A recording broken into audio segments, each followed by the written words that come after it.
Good afternoon. As research consultants for your fashion company, we will be presenting to you the board of directors upon our recommendation about whether or not to expand business abroad in Japan.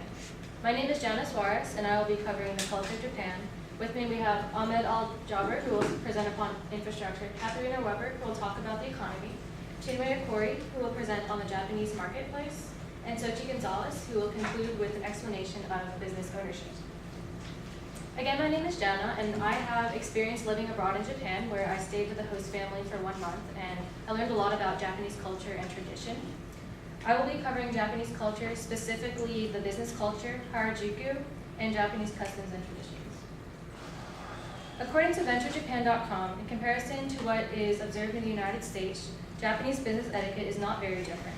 Japanese business etiquette is centered around politeness, sensitivity, and good manners, which is traits that we can recognize in our American business culture as well.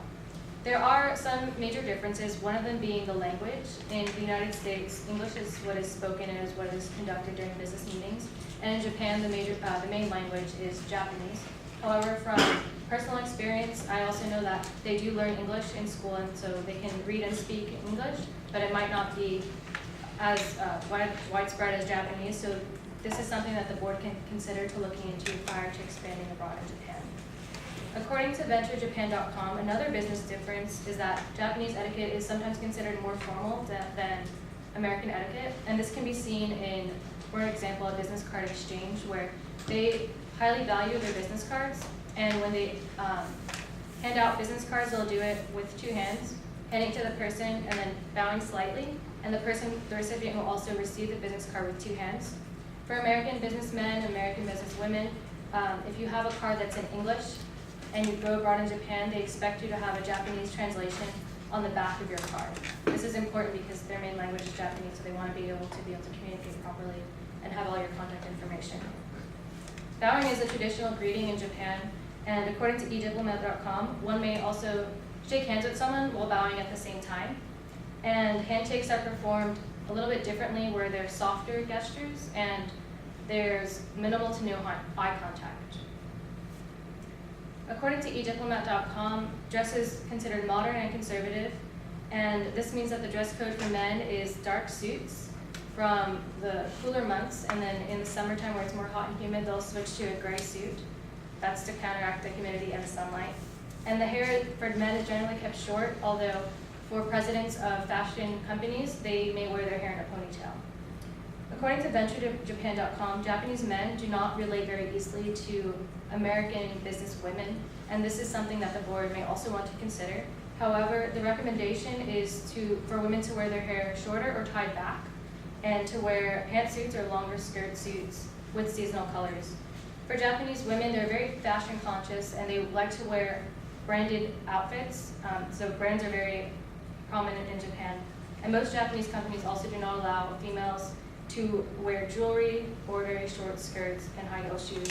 And even in schools, nail polish is something that they don't like to allow in school systems as well. In business meetings, punctuality is considered very important. And if you're going to be late for a business meeting, they recommend you call at least an hour in advance to allow the person you're meeting with to reschedule your appointment.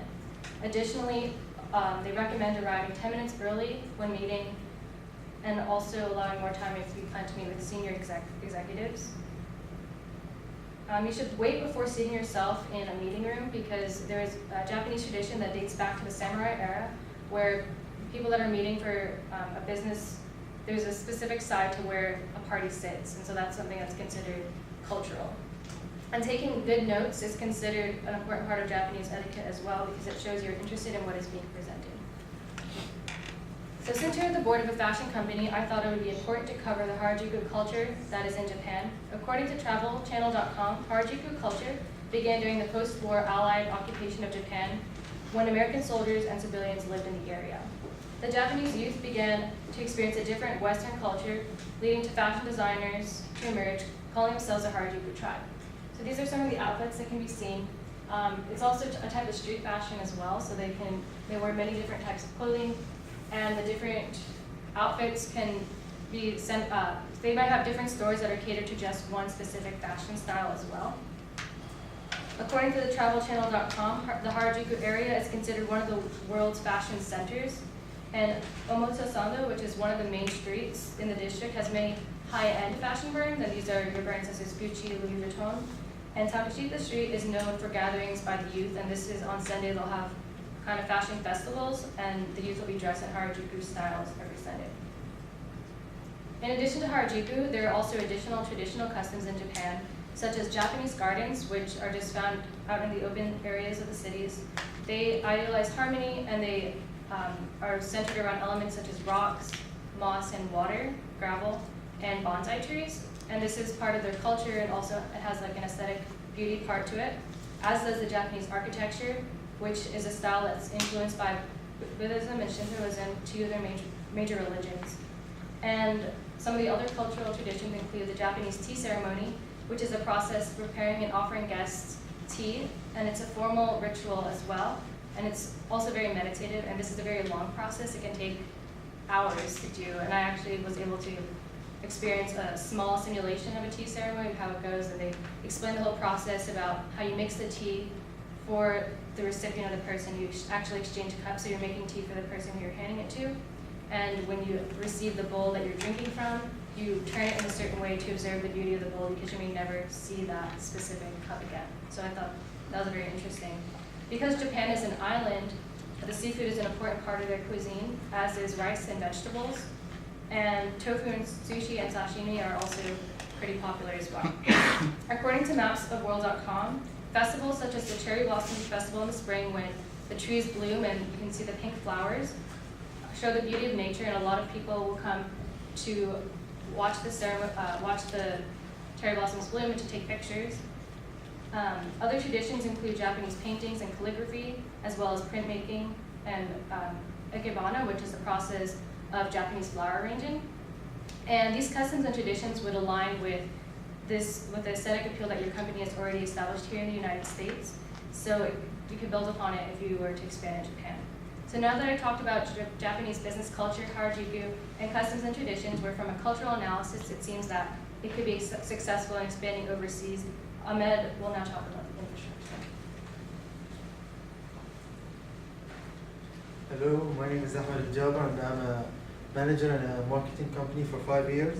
I'll be speaking about the infrastructure and the infrastructure, location, transportation, and communication.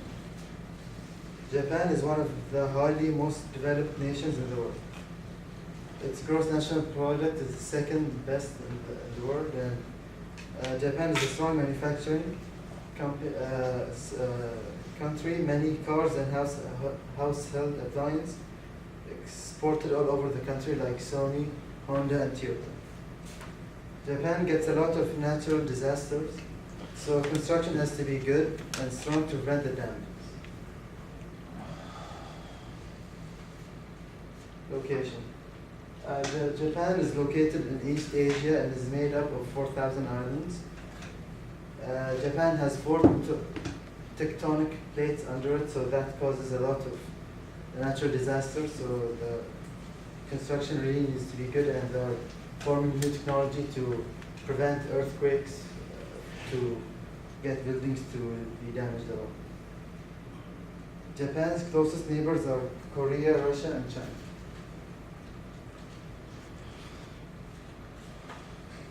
Transportation. Japan has a well-developed network of roads and railways, with expressways stretching from one end of the country to the another end, and the high-speed Shinkansen, or the bullet train.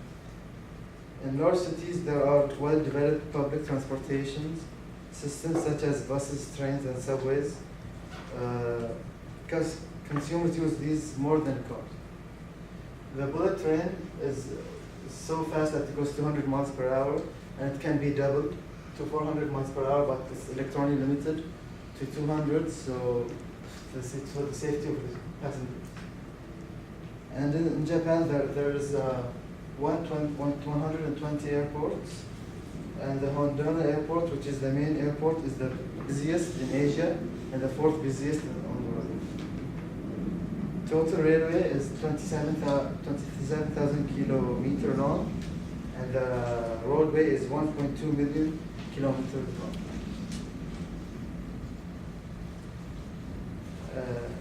And for communication, according to Japan Today, English language education starts the first year of junior high and continues to the third year of high school. With that, the Japanese will get a better English education and will be helpful to tourists. And Japan has a high-speed internet, which is 2 gigabytes per second, which is really fast, and that will help in communicating with other companies. Thank you. My name is Ahmed Jaber, and I spoke today about the infrastructure, location, and transportation and communication. I'll pass it on to Katharina, where she will speak about the economy.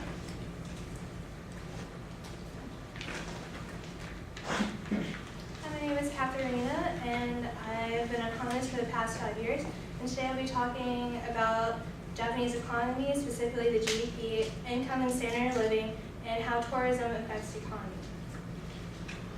So Japanese GDP, according to heritage.org, the current GDP is $4.6 trillion with 36,266 per capita, and this is a 2% growth from last year. And their economic freedom score is ranked 72.4, making its economy the 25th freest in 2014. And this has increased since last year, reflecting improvement in trade freedom. According to an article in Bloomberg.com, their current debt is twice that of their GDP. However, since our business will not be conducting with the government, this should not impact. So now I'll be talking about their standard of living and income. So their average household makes $25,066, which is actually higher than the world's average. And their unemployment rate is only 4.4%, and 71% of people ages 15 to 64 have a paid job. So how does tourism affect their economy? It actually plays a major role in their GDP, making up 2.2% of their GDP and bringing in over $180 million. And this generates 1.9 million jobs. So if our business wants to expand, I would suggest putting it in a more populous city, which attracts more tourists from this growth. And once again, my name is Katharina Weber, and today I talked about the GDP, the income and standard of living, which is actually ranked higher than the world's average. And I also talked about how tourism affects their economy, which it greatly does, shown in that it increased their GDP. And I'll be passing it on to Chen Wei, who'll be talking about the market. Hello, I'm Chen Wei Corey. I'm a business strategist, and I'll be talking about tourism, major companies, and import and export of our company, of Japan. So a brief overview. So when you talk about fashion and the fashion industry, you look to Paris and Milan and all those sorts of people. But Tokyo is also a booming city for the industry, and approximately 250 department stores are located in the heartland of the city, and over 500 unique business chains, and then over 227 million customers that live there. And it is like this being, so it's a booming industry, and a common consumer behavior Japanese are that they're more looking for convenience than anything. And so it's something we need to start providing for them when we consider marketing to Japanese. So, tourism. So, according to Japan National Organization, between January and March 2014, they had an influx of United States residents touring Japan of 192,700. That is 11.9 increase since the previous year. And in a total of foreign visitors, that's 27.5 increase in foreign visitors. And so there's a huge relationship, or building relationship for Westerners, like the United States, entering Japan. And then another attraction for Japan right now, for our industry, is the Fashion Week. And then later on, I'll talk about the 2020 Summer Olympics. That's going to be beneficial for us. So Fashion Week was created in 2005 and is aimed to strengthen the relationship between the fashion industry and Japan. And also in this way, in Japan, they've collaborated with the textile industry and the fashion companies and designers in Japan. They've seen an interest from foreign retailers such as Louis Vuitton and Diane von Mertzens, who's in the further left. So it's located in Tokyo, and it happens twice a year. And last year, November 2013, the event the attendance outseated their expectation. Attendance was 19,681 visitors. That was 2,340 more retailers than they expected. And this past event, which happened in March, had an attendance of 22,026 visitors or attendance. And so it's an increase of 122% this year, each year. Another big project happening for Tokyo is this new department store they're creating just in time for the Summer Olympics. And this is going to be a 30-story building, including 16-story underground level as well. Companies like Louis Vuitton and other major retailers are pumping in 83 billion yen into this creation of this. And like I said, it's in the heartline of the Ginza shopping district. It's very popular for foreign retailers to be there. And it's going to be just in time for the Summer Olympics. It's going to be completed by November 2016. But they're hoping that Summer Olympics will attract more consumers for us. So when we look at how we project our success as a foreign company to Japan, we'll look into other companies who attempted this. So H&M came into the Japanese market in 2008, and in 2 months, they saw their sales at 2.1 million yen. And then by November 22, they've already opened 22 stores. And then there's Zara, who established themselves in 1997, a very popular brand. And they said their success came to that they put the customer first. A lot of foreign companies come to Japan and expecting success right away. Japanese customers are more looking for a relationship rather than you taking our money, or them taking you taking their money. So establishing a relationship and then feeling trustworthy were key to Zara's success. So I conclude. Oh, sorry. Then I talk about import and export. A very important resource for our company, for this industry would be the textile industry. And Japan has a great land for growing cotton. And as consumers in Japan, they look to cotton as they're very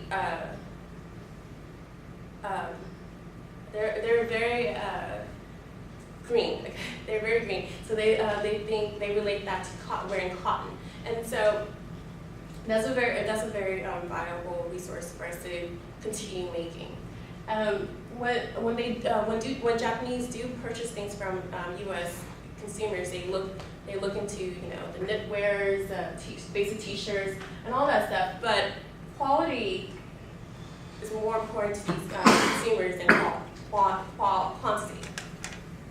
So my name is Shinwei Ford, and I have talked to you about the tourism, attractions, businesses who succeeded in Japan, import and export, and I'm going to pass it to Sochi as she talks about business ownership in Japan. As Shinwei said, my name is Sochi, and I've been a business owner in Japan for about 5 years now, and I've been involved in the fashion industry both in Japan and the US for about 3. Today I'm going to talk about business ownership in Japan, and I'd like to focus on 3 main points, and that is taxes, restriction, and competition. So what are taxes like in Japan? The taxes are administered by the National Tax Agency, which is similar to our IRS. According to an article titled Investing in Japan, their corporate tax rate of 41% is deemed very high when compared to developed world standards, but Japan is working on reforms to bring this rate down. Another tax that could affect our business are the individual tax rates, which can go up to 37% because they are progressive, and when you put in the effective tax rate, which includes local and municipal taxes, this rate can go up to 50%. Capital gains are also taxed as income, and there is indirect taxes such as a consumption rate tax that is applied to most goods and services of 5%. There's a zero rate that applies to export services and storage of foreign cargo and intellectual property. And exemptions to taxes include land transfers, financial services, medical services, and residential rental. Moving on to restrictions, I focused on restrictions that would affect business in Japan, mostly focusing on laws. And 3 main laws are the Labor Standards Law, which basically tells you, it provides like the minimum conditions to labor. And according to a SWOT analysis done by the Business Source Complete, Japan has a number of laws pertaining to labor and protection of their workers. And that both follows under the Labor Standards Law, which includes equal treatment, equal wages, guarantee of civil rights, and prohibition of forced labor, among many. Another law is the Industrial Safety and Health Law, and that also ensures that the workers are in safe and healthy environments to work. And the Minimum Wage Law, which requires that employees are paid a minimum of 764 yen per hour, which is equivalent to $7.50, so the same minimum wage here. Our competition in Japan, when talking about the fashion industry, corporate retailing is absorbing more market share, and so the top 100 retailers hold 63% of the market share, and they plan to increase this. And that means, as a company, we want to penetrate this market share because it's growing and it provides a really big business opportunity. Something else to note is that specialty chains such as Zara and H&M dominate the market share, but also e-commerce is growing, and it's also becoming a really big thing in Japan because high tech and convenience is really important. And something else to note is that stabilizing prices and corporate efficiency suggests that there's growth to come in the years as well. And a potential relaxation of immigration laws allows for a pool of cheap labor, not only for our company, but for other companies as well. And in conclusion, I'd just like to remind everyone of what everyone talked about today. Jana talked about Japanese business culture as having similarities to the US, and how Harajuku and Japanese customs and traditions could work well with our US established company. Katharina talked about Japan's GDP, standards of living, income, and how tourism affects the economy. Ahmed talked about infrastructure and how communication, transportation, and location affect our business. And Shinwei talked about foreign markets and informed you about Japanese tourism, major industries, and imports and exports. In conclusion, as a group, we suggest doing business with Japan because it remains a huge fashion industry that is stable, profitable, and with high levels of trust and unmet demand. Thank you, and if you have any questions, please let me know. I would love to answer.